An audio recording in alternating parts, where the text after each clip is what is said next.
And I'm Terry, and welcome to another Just Traveling Through video. This video is on Zion National Park, the last of the big five. And the last stop in Utah for us on our 16-day trip. We were first-time visitors, and we thought we'd put together a video for other people that are visiting for the first time. Yes, we'll give you a 3-day itinerary that we followed and some useful tips so you'll have a successful visit as well. So where is Zion National Park? As you can see in the map, it's 160 miles from Las Vegas, 308 miles from Salt Lake City, and it is in just about the farthest corner of Utah you can reach. So we had been at Bryce Canyon, and as we had indicated, Zion being our next stop, we drove straight south on US Route 89 to Utah Route 9, which is also known as Mount Carmel Highway, to come in the eastern entrance of Zion National Park. So getting oriented in Zion, there's basically three areas. There's the Mount Carmel Highway, and then there's the Zion Canyon Road area, which is bus only during the time frame of late May 22nd through September 18th. No private vehicles, shuttle only. And then there's the south entrance area, which is very close to the town of Springdale, where the visitor center is, and numerous hiking trails and camping. And such. Numbered trails. The shuttle bus area or starting area is there also, so you're going to wind up going there sooner or later.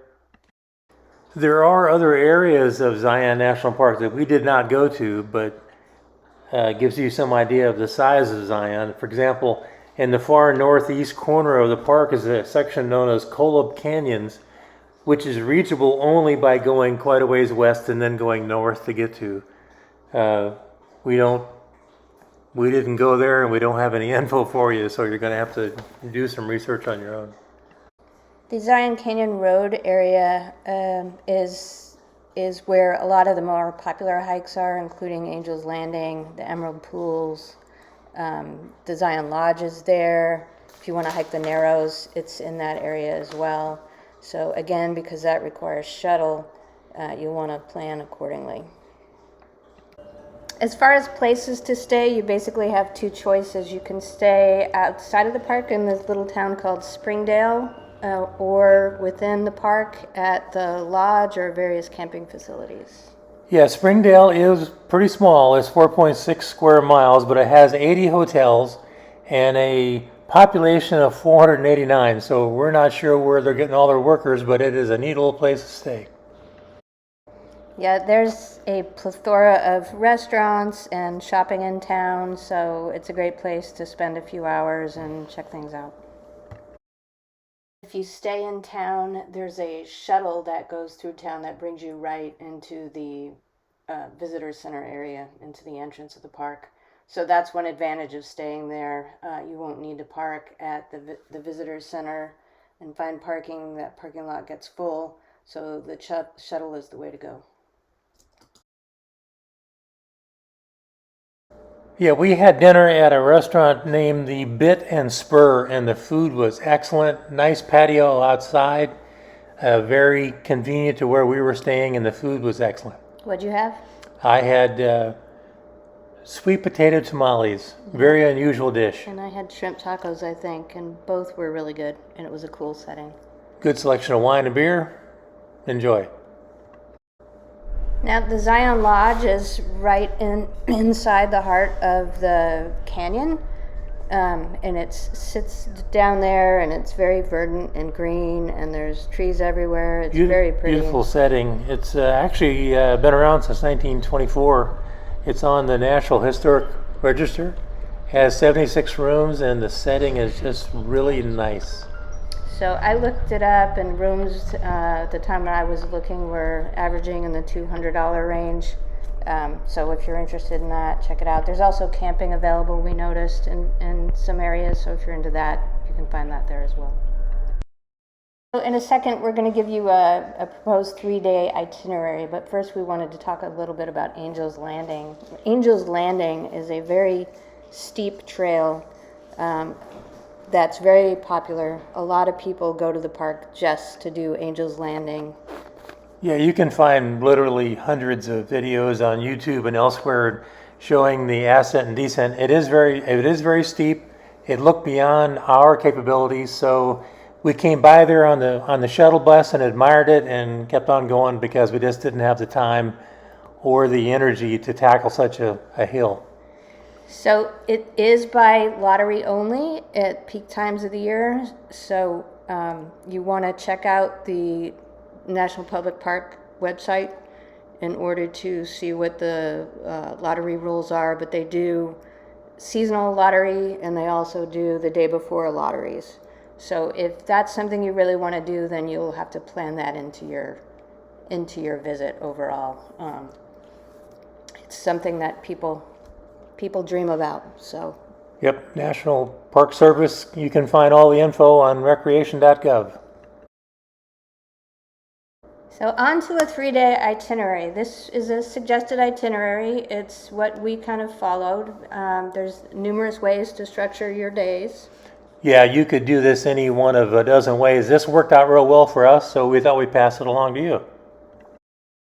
So on day 1, we arrived from Bryce Canyon, driving over in the morning, and then we drove the Mount Carmel Highway. Yep, through the tunnel, down through the valley, and on to the visitor center. There are places to stop and hike and viewpoints to see along the way. It took us, an hour and a half maybe? Yeah. Maybe less. It's only 10 miles. So. Yeah, it's not very far, but the scenery is interesting, the geography is interesting. What do you think of Zion so far? Well, the geography is completely different than Bryce Canyon. This is much more deserty, high desert with some trees here and there, but the geography, it's super rugged.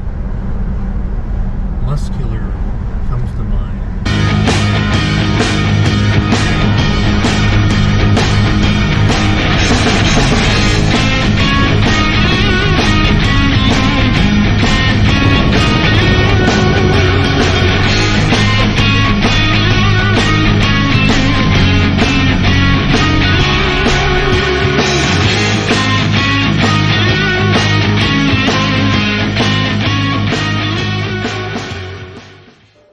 So one of the things we actually missed and wished we would have done once we started doing some research when we left the park was the Canyon Overlook Trail.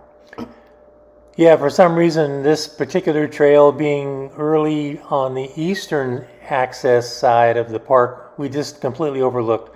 I think we were so focused on getting to our accommodation in Springdale and Zion Canyon that we just somehow didn't see this. But we've done some reading now and we understand it's one of the best views in the park. The trail out here is about 1.5 miles. It's a little strenuous, I hear, not too bad. But it seems like it would have been well worth it. So passing that along to those of you who are doing your research in advance.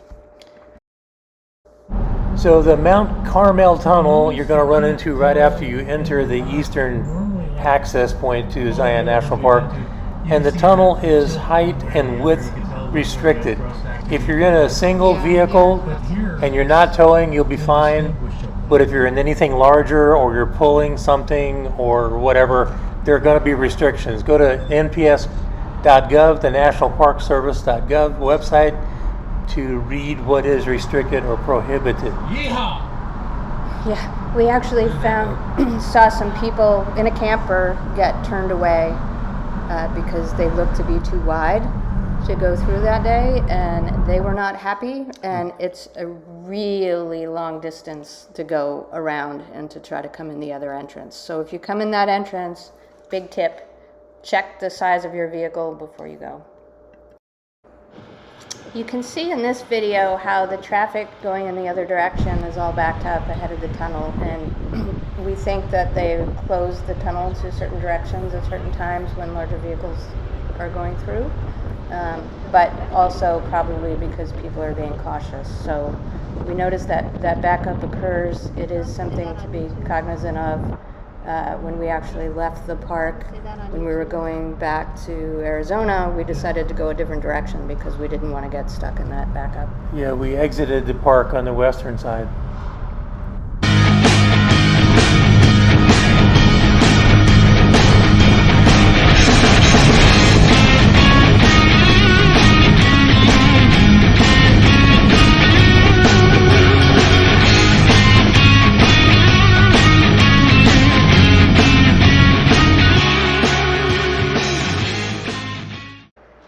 So this is the visitor center. We stopped there after we drove the Mount Carmel Highway to check things out. They have information about hikes and different things to do. It was very hot when we were there, even though it was May. There was a lot of people. It was very busy, very crowded, but if you need maps and if you were looking for specific Zion National Park items like t-shirts and hats, they have them there. One thing we do want to talk about is the crowds. So we weren't there at peak season. We were there in May, and it did get crowded. It reminded us a bit of Disney World. There were so many people that we just were shocked by how crowded it was versus other parks that we'd been to. Yeah, we expected off-season, and what we wound up with was a crowd. After checking out the visitor center, we just drove into Springdale. We checked into our hotel, which we stayed at a Hilton property because we have a lot of Hilton points, so we tend to stay there. Hung out at the pool. Did some laundry. Did some shopping, local shopping, and spent some time eating dinner. Yeah, we had dinner at a restaurant named the Bit and Spur, and the food was excellent. Nice patio outside. Very convenient to where we were staying, and the food was excellent. What'd you have? I had sweet potato tamales, very unusual dish. And I had shrimp tacos, I think, and both were really good, and it was a cool setting. Good selection of wine and beer. Enjoy. So on to day 2, we decided this would be the day that we would get on the shuttle. Yep, so as you can see, there were a few people there in front of us, but the National Park Service does a really good job of getting lines reduced in size quickly. However, we do understand that at peak times they can grow to be an hour or two long, so be prepared for that. We did decide to go for a short walk/hike on the Peyrouse Trail before getting on the shuttle. We decided to check out the river, and we thought maybe the lines would be reduced by the time we got back. And it worked out pretty well because we got a chance to see this beautiful area along the river, and we got back, the lines were clearly diminished.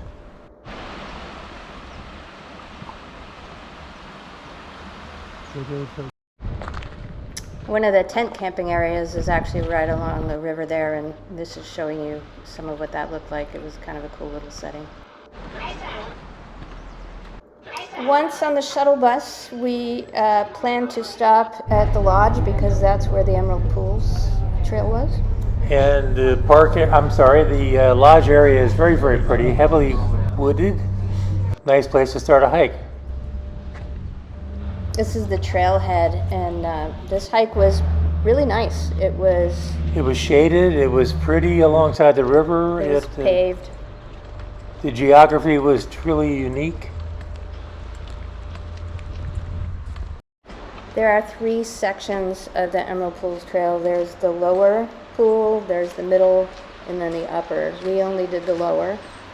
Yeah, the lower Emerald Trail was much easier. We've read that the other 2 trails get continuously more strenuous because you are going uphill, and the upper trail is all sandy and exposed, not much shade, so it's hotter. But we understand the payoffs up there are pretty nice up in the upper section. So if you're up for doing that, check it out. The falls are sparse that day. Yeah, the falls are coming down, and that's the lower pool, and we're walking up, and you'll come up against the side of the cliff here. It's a very cool setting. You kind of walk behind the waterfall. Yeah, which one? When they went underneath the waterfall. Feels like that scene in Last of the Mohican. Yeah, which one? When they went underneath the waterfall, remember?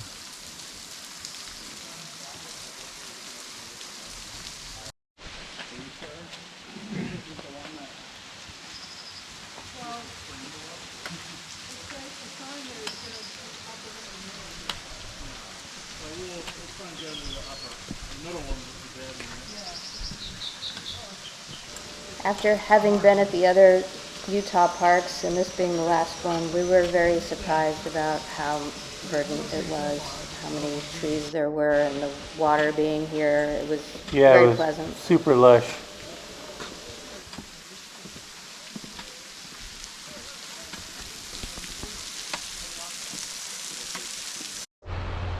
So after you come back down, you end up crossing the river again on this bridge. This bridge was really a nice setting, gives you a nice set of images. After finishing our hike at the Emerald Pools, we went up back to the shuttle and went up to the lodge to catch the bus to the Sinawawa bus stop. And that's where we could catch the Riverside Walk Trail, which brings you all the way up to where the Narrows begins. So the walk up there was all paved. You could really do it in a wheelchair if you were disabled. There was plenty of people walking up, looking at the vegetation, which was plentiful. There was water kind of coming down the side. So hiking the Narrows is a popular thing to do.